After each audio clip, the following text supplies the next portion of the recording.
everyone to Wednesday Night Whispers with Latasha Scurry, your hostess with the mostest. Tonight, I have some guests that are my friends and they have a story to tell. They are newlyweds of 5 years. Yes, 5 years is newlywed. Okay, you're still filling it out. They say until after year number 7, then that's when it's no longer the honeymoon period. Okay, but they are here to talk about their journey as new parents and newlyweds. Not all parenting is equal. We know this. And so they have a little bit of a story to tell. We're just going to jump right in and hear it.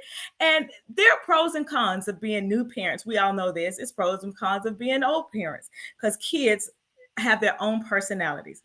But what makes this couple very interesting, they have two different totally backgrounds. She is Cuban and he is African American. But guess what? There is nothing but love in this family, and this is a gorgeous, gorgeous, gorgeous family. So I want you guys to just sit back, enjoy. They have advice, and they also want advice. So if you really want to ask a question, please make sure you put it in the comments and put your name so that I can address you personally. If I don't ask you a question, I will have Mr. and Mrs. McDowell go back to the Facebook Live and they'll answer the questions for you. So let's just jump right in and bring in my guest. Welcome, McDowells. Can you hear me okay? Yes. Look at this beautiful family, guys. Say welcome to them. Hi, KK. Say hi. How old is Kaylee right now? She is 2.5. She'll be 3 in April. She is tall.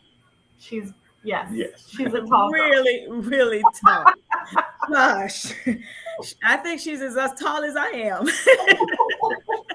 So we just have some questions. We know that you guys are newlyweds, and we also know that you are new parents. So this makes it a very interesting topic for everybody. And so we're just going to jump right in because you're going to give some advice. And if somebody else wants some advice, they can ask you questions. You can go back onto my Facebook, my group for ladies. Sorry, Mr. Curtis. I am Strength, and you can answer any questions that they have that we don't get to tonight. Is that okay? Yes. All right, so we have his name is Curtis and her name is Mercedes, and we have Kaylee right here. The first question I have for you guys, was this a planned pregnancy? Because I know sometimes pregnancies just pop up, you're married, but they just surprise you. So was this a planned or surprise? Planned. It's planned. It was definitely planned. Did it go as planned? That's the question. How was no. It did not go as planned. Nothing. It rarely ever does. Nothing. I knew that the Lord had promised at least one child to us. Yes. And so right before Kaylee came along, we had been trying. Mm-hmm. And we actually got pregnant and we had a miscarriage pretty early on. And so that was pretty heartbreaking for us. And then we were involved in a really serious car accident 3 months after that. And in the midst of recovering from the car accident, I found out I was pregnant with Kaylee. Okay. So it was exciting. We were both really, really scared. Okay. We just kind of stared at each other. Remember? When I told you I was pregnant, we kind of stared at each other because we were excited. But I know for myself, I was nervous to get too excited because I didn't know if we were going to have another loss. Right. And so you kind of I didn't want to get my hopes up. And I pretty much stayed scared the whole pregnancy. Well, pregnancy in itself is scary because a lot can go wrong. But we have this beautiful young lady right here. So God bless you with this beautiful family. And so this is a question for Miss Mercedes. What did you enjoy most about the pregnancy? Why are you laughing? I'm sure he has his own story to tell. So you got to think about that question yourself, Mr. Curtis. What did what do I enjoy most? Yes. I think just wondering what she would be like. Yes. Beginning to kind of consider what what her personality could be like, what she could look like. Yes. When I started to feel her moving around in my belly, that was definitely, that was unforgettable. Yes. And I had, we had a lot of love and support. So I would say that's what I enjoyed the most about being pregnant. All right, Mr. Curtis, the biggest fears for you during the pregnancy, what did you fear? I think one of the biggest fear was, that everybody was going to come out healthy, Okay. because even during the pregnancy, she, my wife, she had gestational diabetes. So we were having to monitor her sugar every day, as well as she had a couple of spells where she fainted. And so it was just it was a lot of prayer. It was a lot of prayer, and God answered every single prayer. Yeah, look at this beautiful family. Absolutely, he did. He did. Fears for you. I'm assuming they're the same, but is there anything else lagging in your background, Miss Mercedes, that you wanted to share? A bigger fear? Overall, I was I was nervous about my health for sure. It was less about me and more about her. Okay. So I shared my husband's concern that I just wanted her to be healthy and for for her not to have any issues. I ended up having a C-section.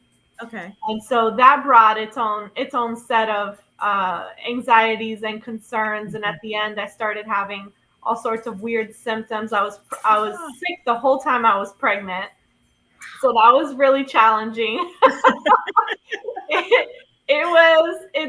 It took a lot out of me, to be pregnant. But when she came into the world, like everything was worth it. It was perfect, wasn't it? Yeah. Okay. And the best part of all of the pregnancy for me was the labor and delivery. I know people say, yeah, that's weird, but the waiting of the 9 months drove me crazy. I could just go and have the baby. Push, push, push. Let's do this. Let's do this. That's the excitement, the adrenaline. Yeah. So did you have any so you had a C-section, so the epidural and all of that was already taken care of. And everybody says the C-section, I didn't have one, is worse, so I don't have anything to compare it to. But I pray, and I'm so happy that you came through that just wonderfully, because I've heard some really bad stories about this. But now the baby's here. First few months, did she sleep all night, or was she a crier? She was a very quiet baby. Wow. So she started sleeping through the night at 7 weeks. Wow. She was born weighing 9 pounds, 9 ounces, and she was 22 inches long.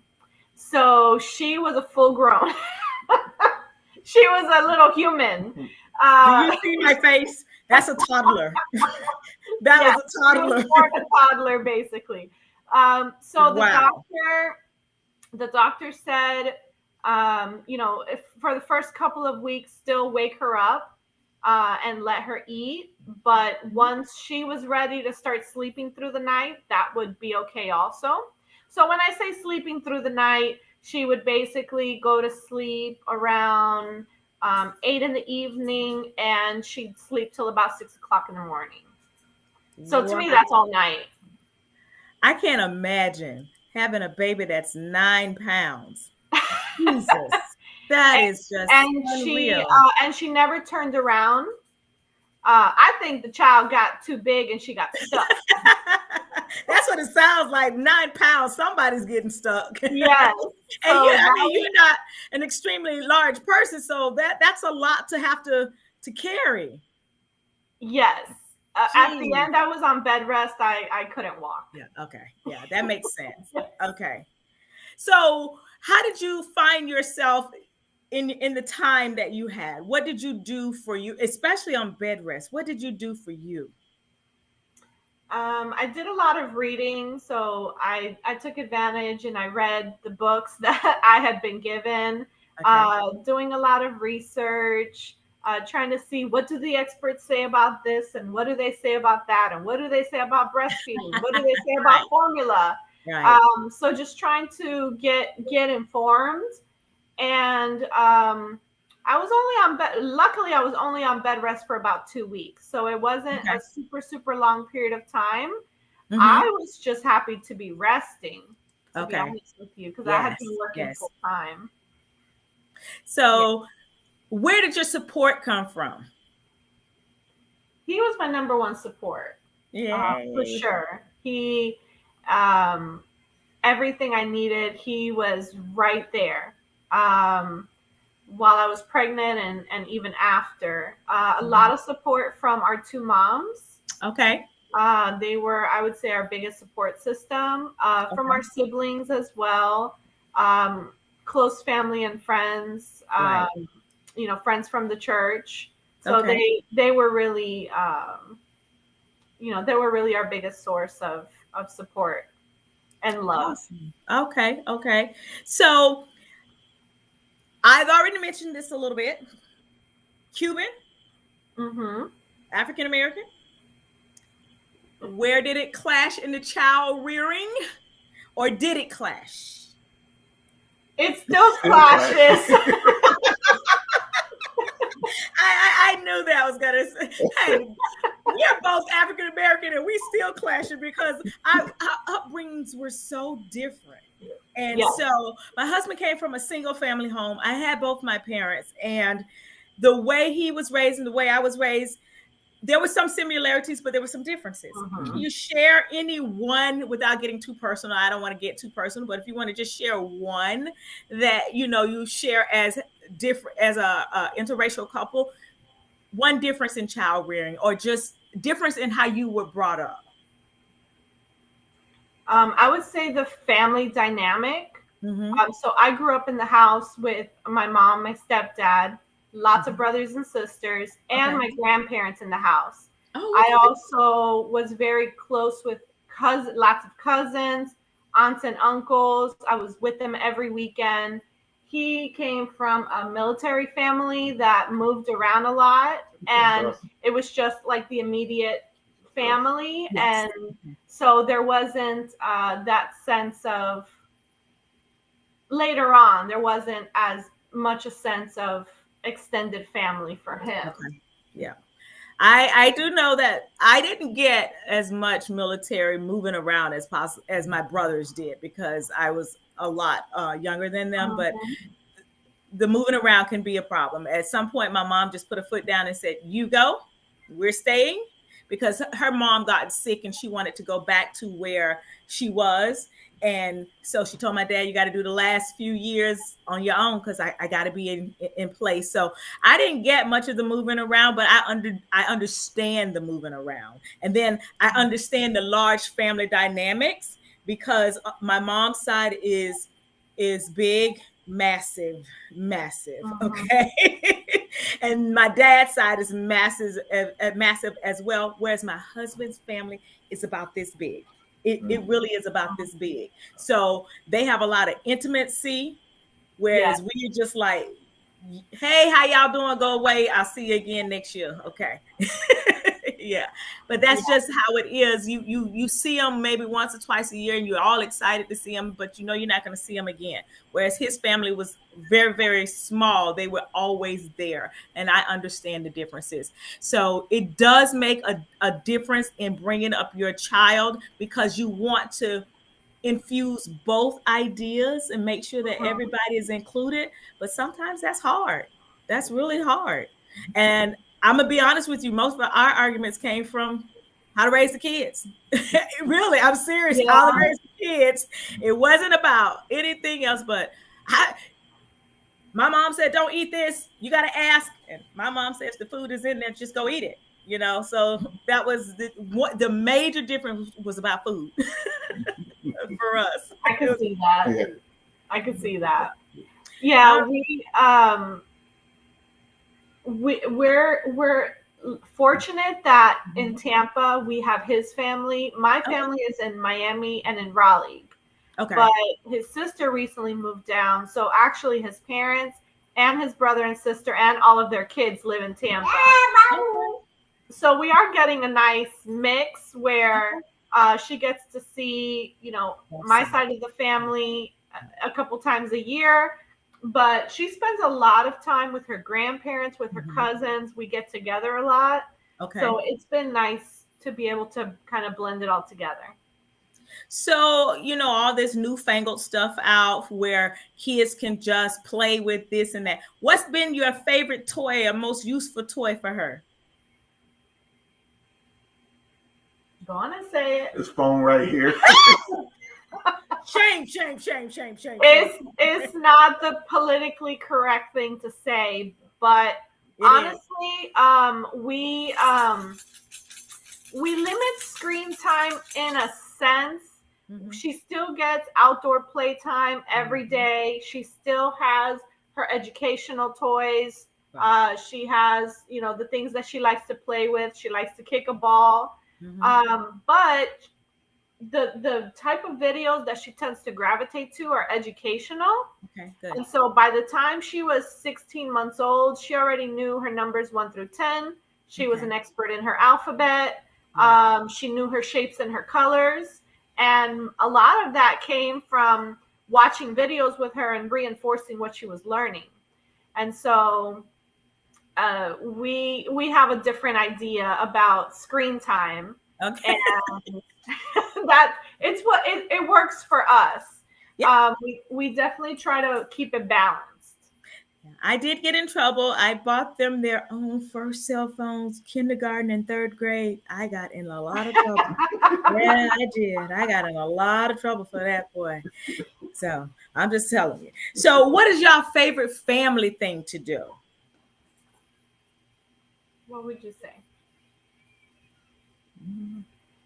Sorry to put you on the spot. No, it's okay. You kind of do a lot of things. Yeah.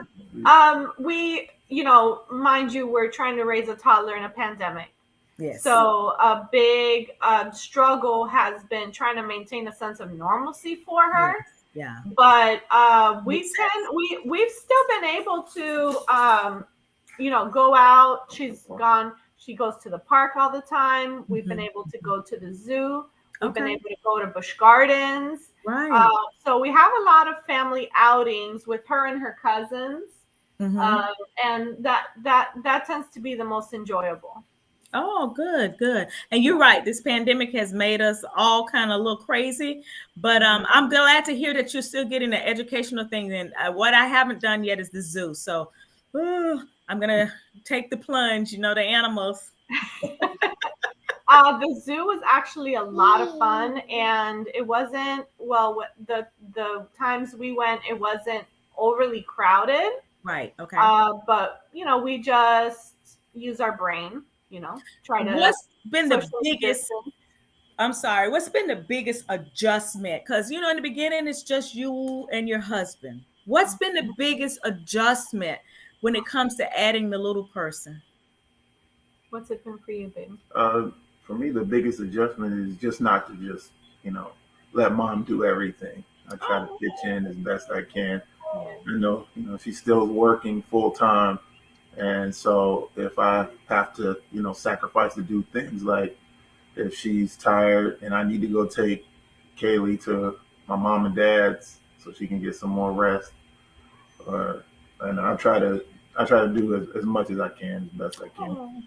Yeah, so he's working on Father of the Year award right now. That's what he's doing.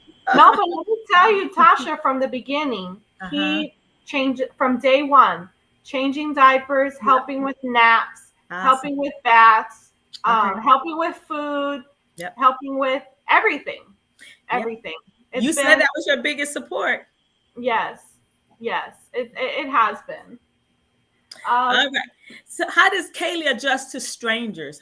Is she a friendly person, or she knows that this person, I don't know this person, should I, back off?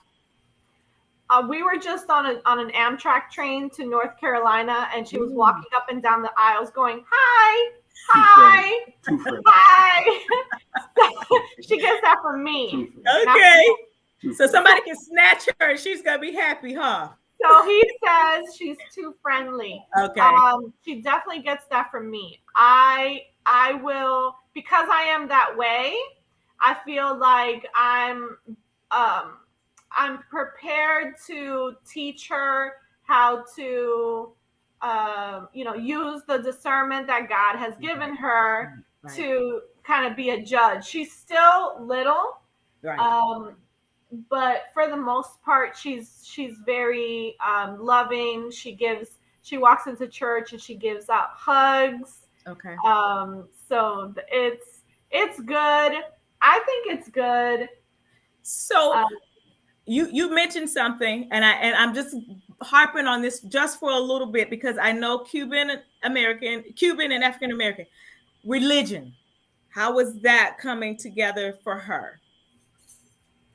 There was no issue there. We're 100% in agreement about where we are. If we weren't, we wouldn't even have gotten married. We were both in a place where we wanted to get married. We actually talked about it on our first date. Okay. So it was like all I see. Do you want to get married? Do you want kids? And if you don't answer this right, we might not see each other again. Wow. Curtis, the pressure. No, him too. I'm the one I started the conversation. Yeah. Wow. That's good. I was at the wedding. Beautiful purple and white wedding. Beautiful people. Beautiful. And then we have this beautiful family. So as two things as we wrap up. As a newlywed and as new parents, give advice to those who are watching. So I would say, and this goes together, I would say the first 2 years, we're just now coming out of it. But the very, very beginning, it was very hard for us to leave her, even with his mom, where we knew that she was well cared for, and just go and have dinner. Like, I remember the first time we went to have dinner together, we were like both looking at our watches and we were like, okay, did you eat? You got your fill? Okay. And then we got back quickly. We didn't even go far. And his mom was like, seriously? Y'all just left. Like, we're like, oh, we ate. We're good. I think the reason I say that is, we have to find that support system so that we can still remain connected, he and I, as a married couple. Right. And the best way to do that is to let our family and our close friends help to raise her. Right. And be a part of that process. Did she experience the terrible twos?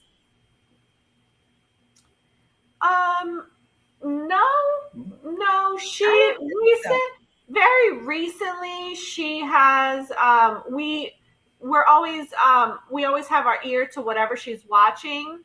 Okay. And so sometimes, like, we don't allow like Halloween videos, for example, or anything with witches in it or monsters and things like that. Right. So if we hear a video that we don't approve of and we'll tell her, change the video, she'll change it, but then she'll,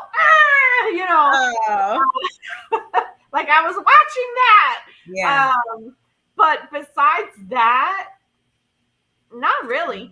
You guys have been very lucky. Yes. No, I'm going to say blessed. Yes. Because I have a new grandbaby. Is she throwing fits?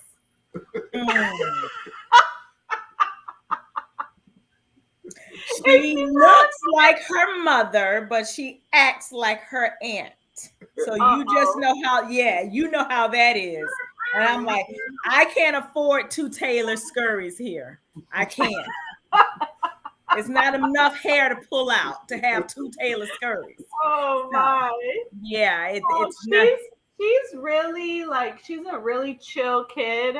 Okay. She's really kind of easygoing. So with that said, number 2. The Lord willing. Say it again. If the Lord willing. I want Well, another. he's I always want another willing. one. At first, I was saying nope, don't want it, can't do it again, because I was pretty traumatized by my by my pregnancy and my delivery. But I know that, you know, I know everything I've gained from having her. So neither one of you are an only child, so she can't be an only child. We're actually both the oldest. And I was just telling my coworker today, she has a personality like the oldest child, even though she's an only child. Right. Like, she's very orderly. Okay. Things have to be a certain way. Right. She puts her toys away a certain way. Um, she's she seems like she would be a really good big sister. Well, she needs to come over here and train this grandbaby of mine, okay? It is not working out. Cleans up. No. Yes. No. Yes. We're done with something. We just throw it on the ground. And grandma has had enough. Gigi has had enough. Gigi said next time, pow pow. Okay? Yes. Pow pow. We're not doing this anymore. So Yes. she got a pow pow Saturday and she was not happy. She screamed like somebody had murdered her. Okay. Yes, we hand out pow pows in our home as well. She really loving pow pows. She really doesn't have to get a pop on the behind very often. She's pretty compliant. I am not dealing with compliance over here, so I am definitely not. We're gonna have a problem. So disorderly conduct. Pop does a lot of come here. Okay, because this girl right here, about the bass and the voice, right? It really is. Yes, it is. So, advice. You've given out all the advice that you can give out to any new couples, any new dad. I think from a man's perspective, I would say, the same thing she was saying. It takes a village to raise a child. It does. So you have to, trust God that He'll send those people that will help, raise the child, and you just have to, be mindful of that. You can't do it by yourself. Yes, definitely. You can. I'm not saying it's impossible, but it's tough. It is. Yes. Yeah. And I had 2, and I had probably the world's greatest husband as well. He sounds like he has the same philosophy as Curtis. And I'm just here to tell you, it was difficult. We had to surround ourselves, and we were in a city where we had no family, 0. And so it was very difficult. I did have a cousin there. I take that back. She will kill me if she ever heard me say that. Yeah. She did help out when she could, but she had her own young family. And so I depended on some friends a lot, but my family was 6 hours away. So it was very difficult to get to them in time. And I shared this same feelings with your mom. The first time I let them go, they were like 5 and 2. The first time I let them go to Havana, Florida by themselves, and it was for 3 weeks, I had a panic attack the first night. I was like, oh my God, we need to go get our kids. And my mom was like, are you serious? Yes. I raised you guys. I can count the number of times she spent the night at her Mima's. The first time it was because I was really sick and the doctor recommended it. And I cried the whole night, and I wanted to call my mom, his mom, my mom. I wanted to call her at 2 a.m. And so did he, though. Don't let him fool you. So did he. He's very much the helicopter parent. It's funny because I thought that I was going to be the overbearing one, and it's not me. Because that's daddy's girl. Sorry. And I'm going to be honest, she looks like you, but I can tell she's daddy's girl. No, she looks like her daddy. The only thing she has of me really is her complexion, because she's light-skinned, but she looks just like her daddy. And when the two of them are sleeping next to each other, they even their facial expressions are even the same when they're asleep. It's crazy. All right. All right. Well, guys, that's all I have. We've been talking for about half an hour, and I really enjoyed it. And I hope somebody out there watching can pick up some tips from you guys, especially the Father of the Year thing, Curtis. And Mercedes, I know it was a long haul just trying to do the pregnancy. Think about the past where you had a miscarriage, and then that people don't understand how much that weighs on your mind, and it can weigh you down for the whole entire 9 months doing carrying a child. So my heart goes out to you. You know my struggles, but this is not about me. This is about your happy, beautiful family, and I'm so glad you guys let us into your home. And Kaylee, look, let me tell you how blessed you are. You haven't heard a peep out of her the entire time. My grandbaby would have been slapping me upside the head and doing all kind of crazy stuff, and I would have just been really a wreck by now. Seriously, she wants to hit people all day long. Like, what are you doing? You haven't even gone to daycare yet. She really is an easy baby. That's why I'm convinced that we have another one. They're probably gonna be like a little terror. I can't get Kaylee twice. That's just impossible. Yeah. But that would come with its own set of adventures and laughs. So yes, ma'am. Because I'm gonna tell you, Chase was a great baby, and then here comes the little tyrant, and she's still a tyrant. Yeah, I'm telling you. Yep, it's true. So, guys, good night. Thank you so much. And if you have any friends you want to push this video out to let them see, I would appreciate it. And I just really enjoyed listening to your story. You have a beautiful family, and God bless you guys. Okay. Thank you. We love you. We love you too. Good night. Good night. Bye.